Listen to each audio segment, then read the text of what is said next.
Welcome to the Nebraska Land Bank Podcast. I'm Ty. I'm David. I'm Danielle, and we're your hosts.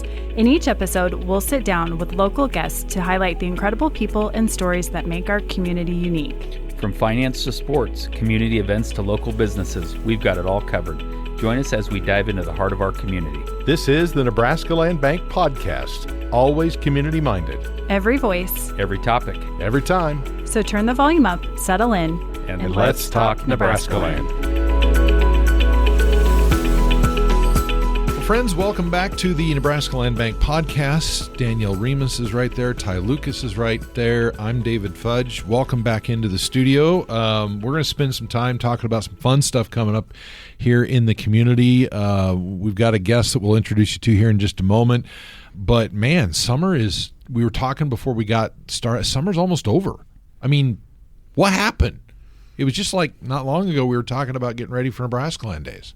Well, the fun stuff, a lot of the fun stuff's still coming. I mean, Nebraska Land Days is fun, but a lot of the other fun things in the community kind of hit this home stretch. Well, and we're going to talk about one of those today. And so Danielle's going to lead us off with an icebreaker question. And I feel this could be kind of loaded if we're not careful. I kind of love this question. Yeah, okay. Go ahead. I'm anxious to hear everybody's response to this. Go ahead. The question is, what is the first adult beverage you remember trying? And it's funny how sometimes you remember things. I'll just kick us off. I'll never forget it. I was probably first or second grade. My mom was an iced tea drinker, and I would always, drink out of my mom's cup. So I'd go to take a drink of iced tea, only it wasn't tea, it was beer. And as a first grader, it was like really traumatic, and it was horrible. It was the worst thing I'd ever tasted, and I couldn't understand why any person would choose to drink it. Now, of course, I love beer, but as a first grader, it was terrible.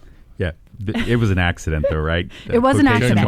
I thought it was iced tea, and apparently there was no foam on top of the iced tea. No, there was no foam. The purported iced tea. I'm putting in air quotes. You can't see the air quotes. But I don't remember. I don't remember that detail. I don't remember if it was on ice or not.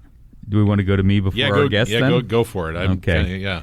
Okay, so, and we are out of the statute of limitations, so Chief Reeves isn't going to play a visit here later, right? Okay, first of all, I'm going to answer this question two ways. My grandpa from Holdridge, everybody called him Luke. His real name was Norman, but everybody called him Luke, my grandpa Luke. He was great guy. He owned a flooring business in Holdridge and really fun. He was the guy that on Friday nights, you always went to the Elks Club and went dancing. I mean, that was, give you a good description of him. Okay. And so in my youth, my parents and aunts and uncles used to make the old grasshoppers and pink squirrels out of the old frozen cocktails of the world. Have you ever had a grasshopper? I've never heard of them. Okay, the grasshopper is the minty thing. Paul's going to know a lot about these. Okay. Grasshopper is kind of the minty frozen drink, and a pink squirrel would be kind of a cherry almond, almost milkshake.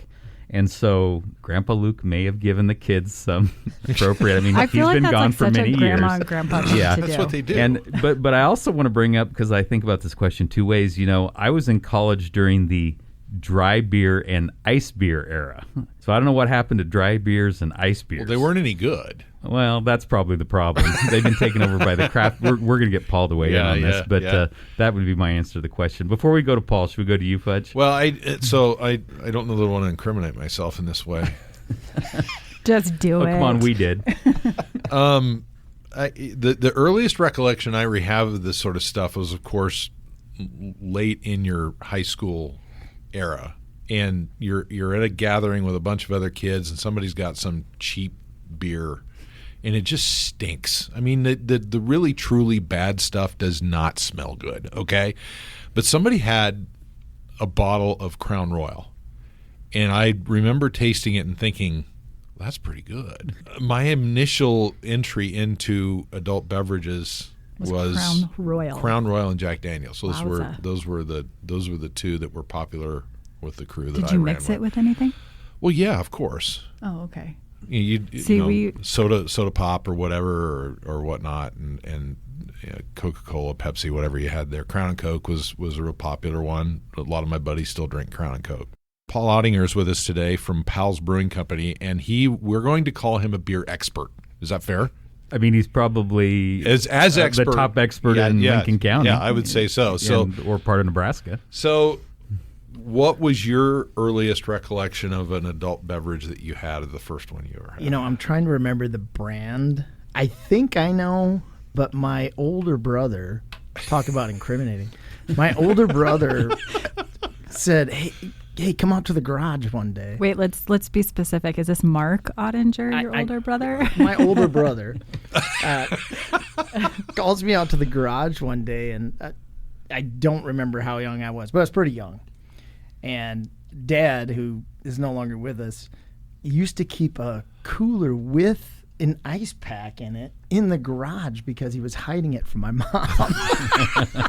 So this has been in the era before everybody had beer fridges in the garage? Yeah, we never had a beer fridge in the garage. Okay. So Mark had discovered where this cooler was, and he cracks this can of, I'm pretty sure it was Old Style. So Old Style is kind of like quintessential Wisconsin local beer. It's one of those big regional breweries out of La Crosse, where incidentally they drink a lot of beer. And I remember getting a taste of that and thinking, this is terrible. Horrible. Why would anybody drink this? Horrible. So I had a sip and was like, yeah, whatever. But there's quite a few. We could fill up a whole podcast of stories from. I just kind of want to tell drinking stories. So, my father, my then soon-to-be father-in-law, for the night before my wedding, takes me down to Doris's Tavern. You remember this? Oh, yeah. We all remember it With all the veteran pictures. Yes, and the dollar bills that were pegged to the ceiling, and buys me for the night before I'm to get married the worst beers in the place: Schlitz, Old Milwaukee, hams. Oh, anything that you could find that would it be in the cheaper beer category. And of course, back in those days, Miller Genuine Draft and Bud Ice and some of those were kind of the top shelf thing. This is before craft beers got real popular. But I couldn't choke him down. And he kept buying these things for me and setting them in front of me. I'm like, what are you trying to get accomplished here? I'm trying to get married tomorrow. Uh-huh. So I don't know if he was trying to run me off or what the story was. But yeah. David, I have a dirty little secret that, I've made craft beer since I was 19 years old. And what's usually in my fridge is a 30-pack of hams. I've never even heard of this beer. We usually have some. We usually have it in the third floor. You want? I should run upstairs and grab one. I mean, we can try one of those while you're out of here. So I mean, it just we've got hams in the building. If we're telling beer stories, it seems like an appropriate time to. Oh boy, Paul brought one. I wish our listeners could see the size of the can that he just opened. So yeah, the other things that are in my fridge at home are usually a bunch of crowlers of really, really high alcohol beer that have been hanging around in there for. And who knows how long. Over fermented, maybe. No, they're usually pretty interesting when you open them. But it's like the Imperial Stouts. I think I still have a triple hazy can in there that might be interesting to try. So what is this that you brought today? So I brought one of our newest beers, and a lot of people probably don't know this, but we hired a head brewer actually. Okay. I don't know if you guys knew that. I think Ty knew that. Yeah, I've met your new head brewer. So Brian came to us. He's got a really, really long and great brewing pedigree. He's a total pro at what he does. And so this is one of his latest beers that he brewed. It's a style we've actually never brewed. It's an English pale ale. Okay. So it's kind of, I was looking at the beer list of what we should bring, and I was kind of like, oh, this is going to be right in Ty's wheelhouse. And I didn't know if he had it yet. Okay, what's it called? No, I haven't. It's called Tennant. There's a really famous beer in England that's an English pale ale, and Brian has reasons why he names every beer, and it's kind of a different take on that beer name, which is eluding me at the moment. Gotcha. Give it to him. But yeah, this is going to be, it's going to have a kind of a firm English hop bitterness in the background, but in an easygoing way. Like these are all kettle hops or early, I think, hops in this. So it's definitely got some bitterness, but it's got some maltiness to it as well. And it's UK hops, and it's just one of those easy drinking kind of almost amber beers. That's right in my wheelhouse. Yeah, I mean it's a beer you can literally drink all night long. So this is the beers I've come to appreciate later in my life are darker and more body type beers that have some taste to them and some characteristics, because I love to pair adult beverage with food. Yeah. And this would pair well with burgers and really hearty meals. This is fantastic. Absolutely. No, he does a great job. His philosophy on brewing is a little bit different than mine, incidentally. when he's brewing, he's brewing for basically perfection. He has kind of a different mindset going into it. Like for him, he's looking at it from a complete business perspective. What's the most efficient way that I can keep great beers on tap? And when I was doing the brewing for 9 years, 10 years, I kind of looked at it more like play. Like it's kind of like cooking, because I love to cook. Yeah. And I know Ty loves to cook and you love to cook. Do you love to cook? No. Oh, okay. Do not. I think I heard that on a past podcast. I think it was actually on a past podcast. Yeah. Okay. I look at beer more like food. So to me, whatever flavors you can put in food, you can put in beer. Now, the TTB doesn't always agree with that. Incidentally, you have to get a permit to put weird things in beer. But that's why we always had a lot of playful beers. And Brian brews a lot of beers, and they're super solid, great, easy drinking beers. Yeah. So one thing I've always admired about Pals is how you guys have kept evolving. I mean, you've kept core to your original business plan, but you've always evolving. So what's fun to me as you're in there now is there's still a lot of your classic beers and style of beers that you like and have got us all accustomed to. But there's some new things now too. It's kind of fun. Yeah. And we've got festivals coming up, which I'm sure we'll get to at some point. But I told Brian, I'm like, I need something fruity for festival season. Because, as great as this beer is, when you go to a beer festival and you see English Pale Ale on the board, like, you're not going to go to that at a beer festival. If you're going into the pub, yeah, that's a beer you want to drink with your food. But when you go to a beer festival and you're kind of looking for that wow factor. Mm-hmm. So I kind of coaxed him into a peach coconut beer. Ooh. Oh, my gosh, that sounds... And I got a sample of it right before we came, and it'll be ready by festival on next Saturday.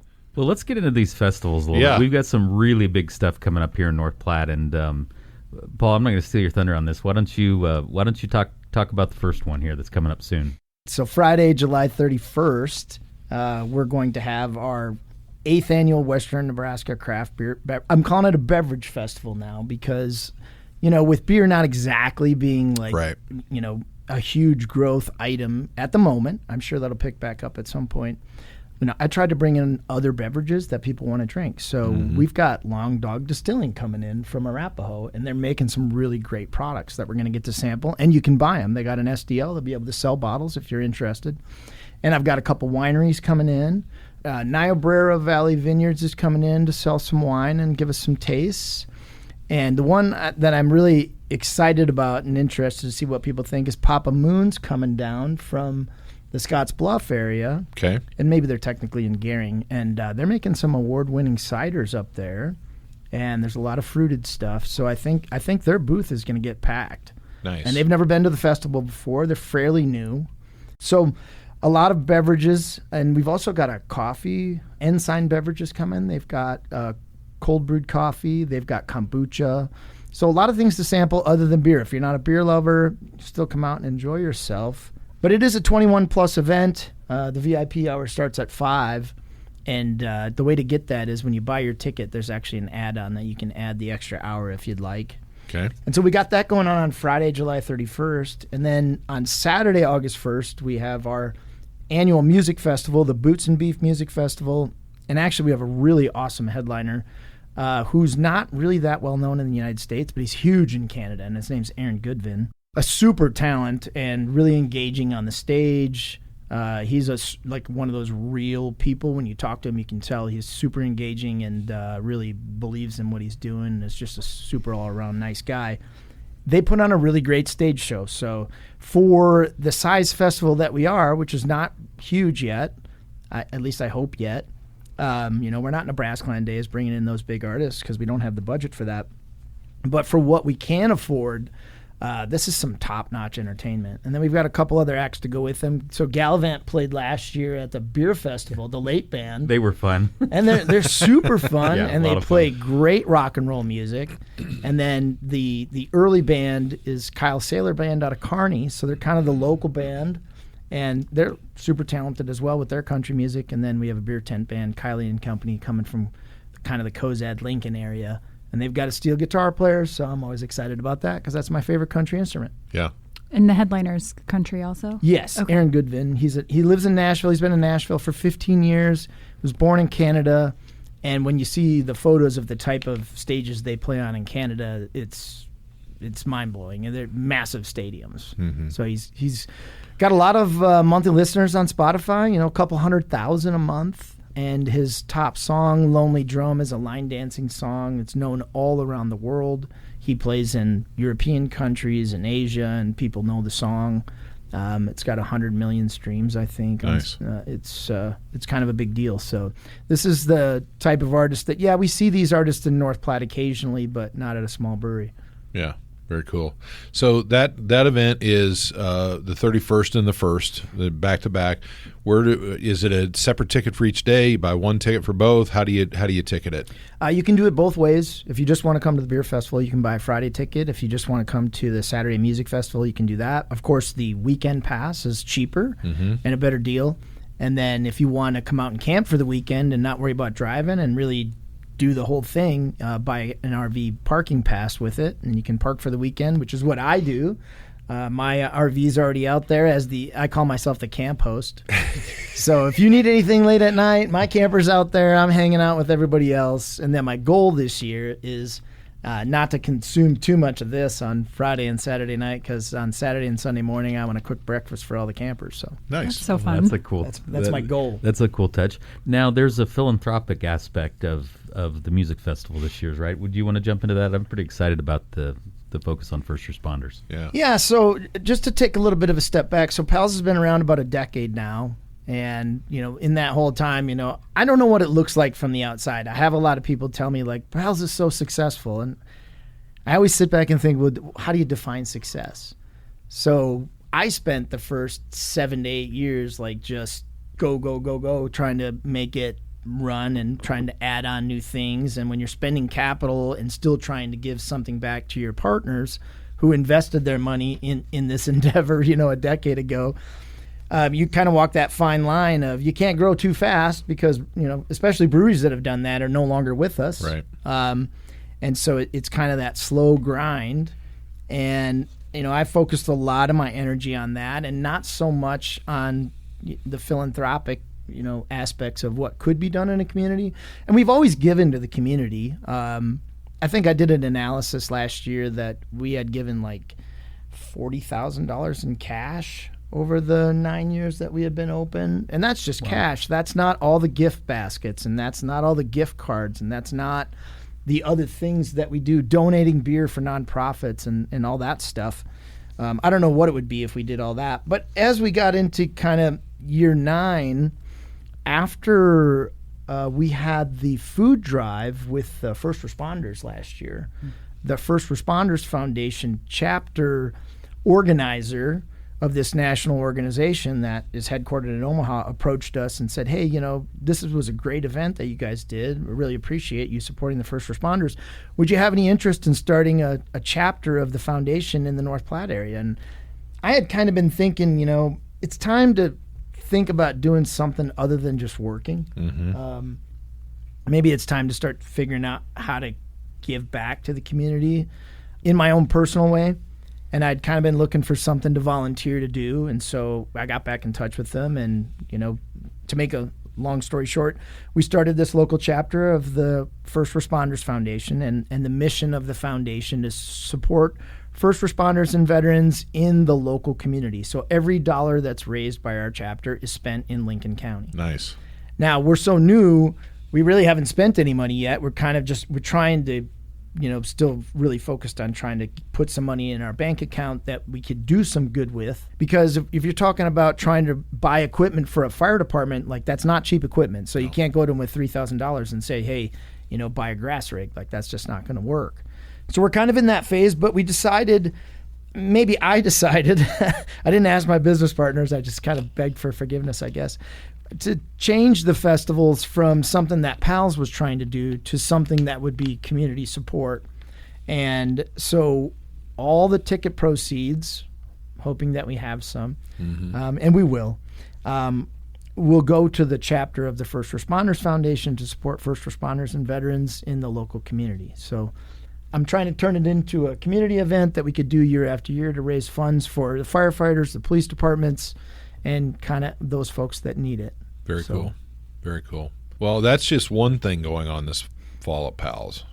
and that's the first one coming up, but that ain't it. It's the most immediate one. Yeah, that ain't it. And I'm actually fairly jazzed about the one coming up at the end of September. You want to talk about that one just for a few minutes? Well, as a guy who likes to cook, I'm sure that it does. But yeah, we're lucky enough to be able to host a Kansas City sanctioned barbecue event, and they have different levels. And I'm trying to. You looked at the information. Did you sign up? Yeah, actually, David and I are captaining the North Platte Chamber Ambassadors team. Oh. We realize we're amateurs competing against pros in this event, but we really are, Danielle. I mean, I'm not kidding. Oh, yeah. Our goal is going to be to not embarrass ourselves, but we are signed up, entered, and paid, and beginning to organize. Yeah. So the truth of the matter is there have been different groups trying to get a Kansas City Barbecue Society sanctioned event to North Platte for years.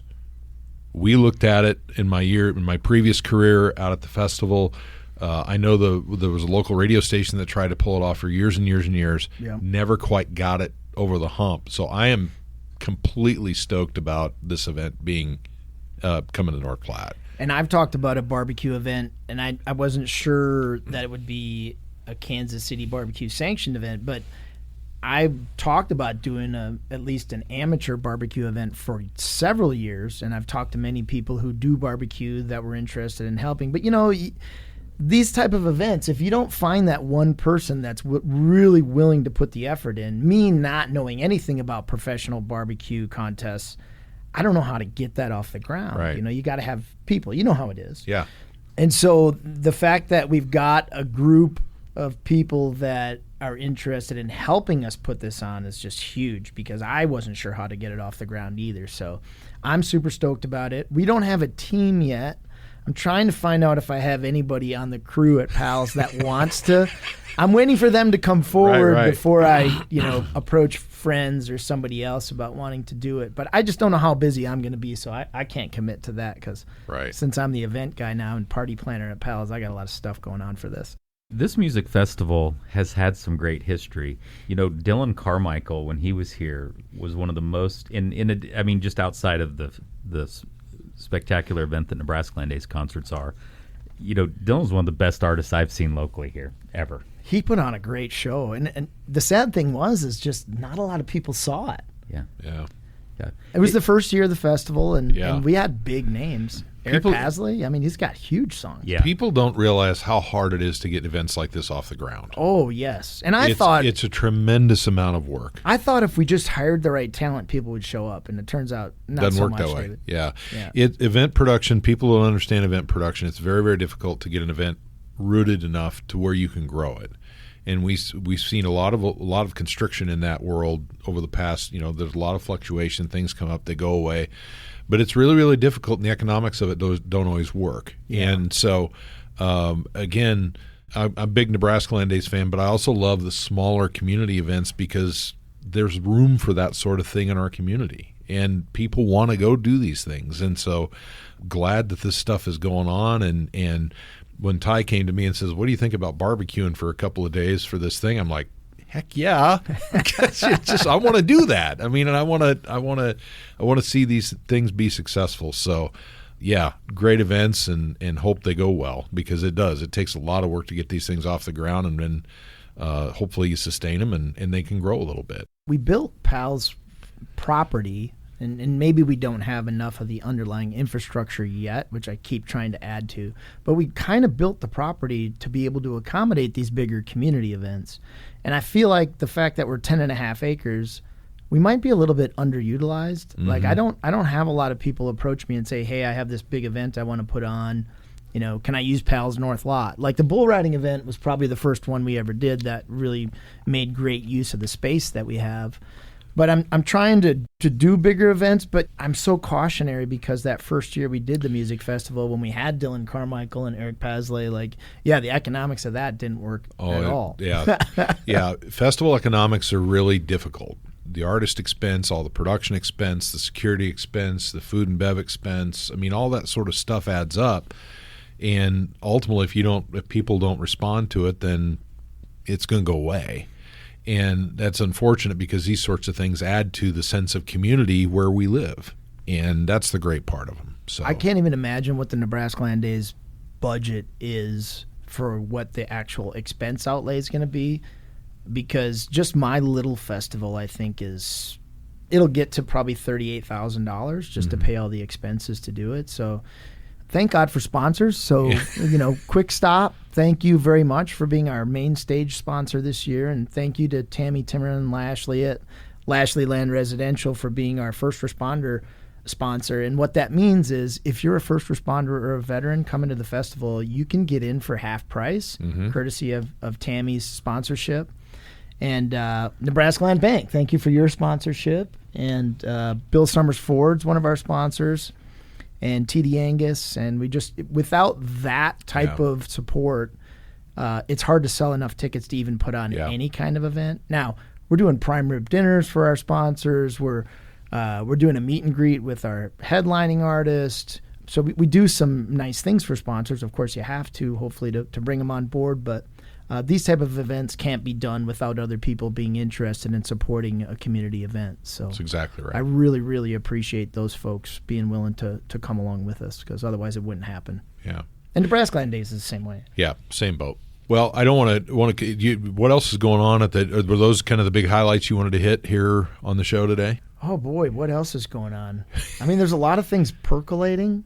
Nothing that I could announce at the current time. Right now, quite frankly, my head's in how do I get through festivals and not fall on my face and like miss something big. That's kind of where I'm at, because I don't have a very big team to help put these on. So if anybody wants to volunteer for the next week to assist with putting on a festival, like I know all of you three are capable. Yeah. So let's talk about ticketing a little bit. So where do folks get their tickets? How do they buy them? Where's the best place to go? Yep, we're doing our ticketing online. If you're a first responder or veteran and you want a half price ticket, we have discount codes that you can pick up either at Lashley Land or at Pals. Okay. And we'll have those available day of show. So if you're in Omaha and you want to come to the festival and you're a first responder, we'll have those at the door. Okay. We'll be able to do that. But the tickets are all online. The platform's called SimpleTix, but you get to it from palsbrewingcompany.com. Yep. And you go to our event page. There's a big Boots and Beef Festival page that will take you right to where to buy tickets. And like I said, you can buy a one-day pass, you can buy a weekend pass, you can buy a camping pass. There's also some add-ons you can buy right now. You can still buy a prime rib dinner in advance. So Scotty out of Sutherland's doing our prime rib, and as you guys know, he does a fantastic job. That's paired up with a baked potato with all the fixins and salad. And then you can also buy the extra VIP hour once you put your ticket in your cart. So that's where you get your tickets for the upcoming festival. The barbecue tickets, there's a different site, which I actually don't have a link on my website to now that I'm thinking of it. Gosh, where did you go to get that? If you go to the Visitors Bureau, there's quite a bit of info. Is Visit North Platte website. visitnorthplatte.com. Yeah, visitnorthplatte.com. There's information, and I don't have the format. Again, this is at the end of September, so it's a ways out. But you can purchase, basically, the way I understand it is you can buy team entry if you want to be involved with it. And this will be a charcoal, wood, or electric ignited pellet grill contest. So this will eliminate all the gas propane. This is real barbecuing. Right. I will have my cinder block set out there, Perfect. by the way. Yeah. And We've talked about that. things- We've talked about that. Yeah, along with some other things that we're going to use. But then it looks to me like there's going to be spectator options, and then I believe the barbecue teams also have the ability to choose to sell some of their products. Yep. And so there's going to be, I know there's going to be a lot more to come on that, but if you go to the Visit North Platte website, you can get information on that. Yeah, but ultimately that information will probably also be on the Pals website as well. So yeah, I'll get that up on the website, so that'll all be available. You will be able to come to the barbecue contest on both days and buy a plate of food. I don't know if it's all you can eat or if it's once through the line or exactly what that is. Right. I don't have that detail yet. But both days you come out, and we have music both days. So Friday night is Love and Theft, which is a pretty big deal in my world anyway. That's great, great music.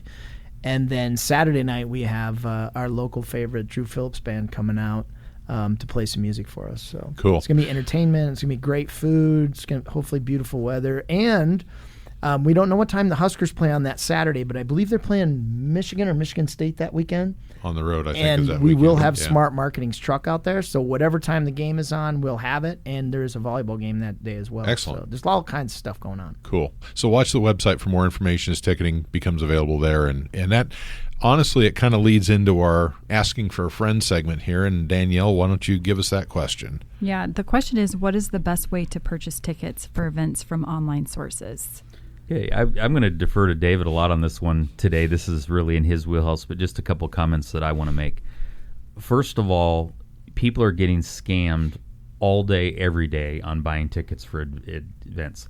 I've had to take calls from my, at the time, 19, 20, 21-year-old son because they were trying to buy tickets to a event near where he lives, and they got on a hoax website. So rule number one is make sure you're on the website for the folks that are hosting the event. Okay, that I think is absolute rule number one, that you're linking, that you're not just using Google as your only source, that you're making sure you're on the right website. Okay, and David, before I continue back to payment method, why don't you go into that a little bit further? Yeah, so the number one mistake people make is, I want to buy Zach Top tickets. And so it's Zach Top North Platte.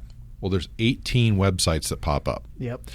So the best advice I have for people is always go to the venue first. Absolutely. Okay, which is why I was making the point about where Paul's tickets were going to be, because if the link's on the Pals website, it's an authentic link. If you're going to NebraskaLandDays.com, you're going to get directed directly to their ticketing partner. If you want to go see an event at Pinnacle Bank Arena, go to the Pinnacle Bank Arena's website, find their ticketing link, and it'll take you to their vendor. Where you get in trouble is when you go click one of these links off a Google search and it takes you to eventtix.com or something like that. I don't even know if that's a website, but let's just use that. It probably is. Yeah. Because what we see happen a lot of times is we call those secondary market tickets. So they have been purchased previously and somebody is reselling those tickets at a rate that is above face value of the ticket. Let me give you an example. In my previous career, I had a sponsor stop me one rodeo night. At the time, our rodeo tickets were $24, and he said, "Why did I have to pay $65 for tonight's rodeo?" And I said to him, "Well, show me your ticket." Well, it was a reprint of a ticket, and I could see the header, and it was from a secondary market site. So what these people do is they'll buy inventory from the primary source and resell it on a secondary site and mark up the ticket anywhere from 20 to 150%. Or make it up and not not even have them. I mean, we dealt with that a lot at the front gate in my previous career as well, where I remember one ticket in particular was to a Florida-Georgia line show the year we sold that out. They took a radio station logo, a generic barcode, and some other logo and stuck it on a ticket and sold it to these poor people for $250. And it was complete fraud. It's very difficult to tell between the legitimate secondary market sources and the scam sources. Yes. But, okay, so what do? I want to go to Ella Langley on October 30th at Pinnacle Arena. It's sold out. Right. Okay. So in that case, let's say I want to buy a ticket on the secondary market. I've gone to Pinnacle's website, linked through their link. Everything's sold out. At that point, if I want to go, I'm either buying it from a guy on the street or I need to go to a secondary market source. What do I do then, David? So the best way to do that is to stay within the native ticketing system. So, and you won't know this until you get into the system, but there's several primary ticketing vendors for large venues. Ticketmaster is the one that everybody knows, but there's several others. AXS is one of them. You've got, I'm going to go blank now trying to think of them all, but there's hundreds of ticketing vendors out there. Most of these vendors these days have secondary resale capability because things happen, right? I buy a ticket to the Ella Langley show in October. There's a wedding now that weekend. I can't go. I need to resell that ticket. Well, I, as the consumer, can't go back to the venue and get a refund. So I have to have some way to resell that ticket. So most of the platforms will have a way that you can resell tickets back on those sites, but the ticketing platform will stand behind that ticket because the original seller is coming, or the original buyer is coming back into the marketplace with that ticket through the native ticketing system. So stay within the native ticketing system for these venues if you're going to buy a secondary market ticket. The other piece of advice I have for that is don't buy those 6 months in advance. There's a lot of fluctuation in the marketplace for secondary sales. And the closer generally the most you'll pay for a secondary ticket is 6 months to a year out from the show, when people have time to adjust the prices of those as the show gets closer. So generally speaking, the show will get a little bit cheaper as the show gets closer, because people don't want to get stuck with a ticket that they paid full face value for. So it takes a little planning and a little persistence sometimes to get the ticket you want to the show you want, but always stay within the native ticketing platform if you can. And I had a 20-year-old that he at least got into the show, but he certainly paid 40% more than he needed to for a Nebraska Line Day show, actually. But he got in at least. StubHub, a lot of these places are very, very legitimate resale outlets. So just be careful when you're out there. And, of course, always go to the venue first. If you want show tickets, go to the venue first. And if you're going to go to a secondary market source, go directly to it. Don't Google your way into it. Correct. Because all of a sudden you get StubHub with a double B. Right. And all of a sudden it's a out-of-country based fraud scam, and it's not the real StubHub. And so I think if you do have to go to a secondary option, or the options you mentioned, as a secondary choice, you should be entering that directly and watching your Google paths on that. We could do a whole show on drinking stories, and we could do a whole show on ticketing nightmares.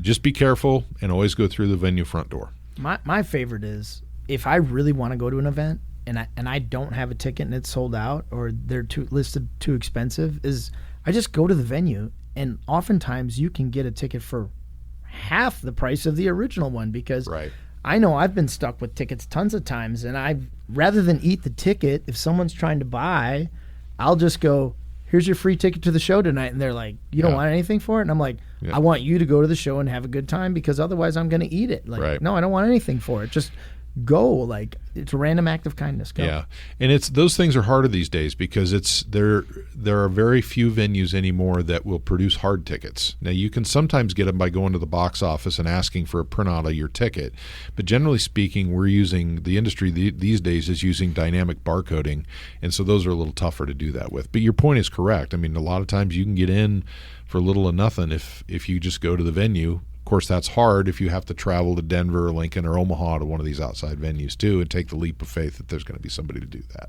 Paul Oettinger has been our guest today on the podcast. Pals.com, right? PalsBrewingCompany.com. There you go. That's the front door. Get your tickets there and not from some secondary site. So appreciate you joining us. Best of luck this fall during your festival season, and we look forward to seeing you at the restaurant soon.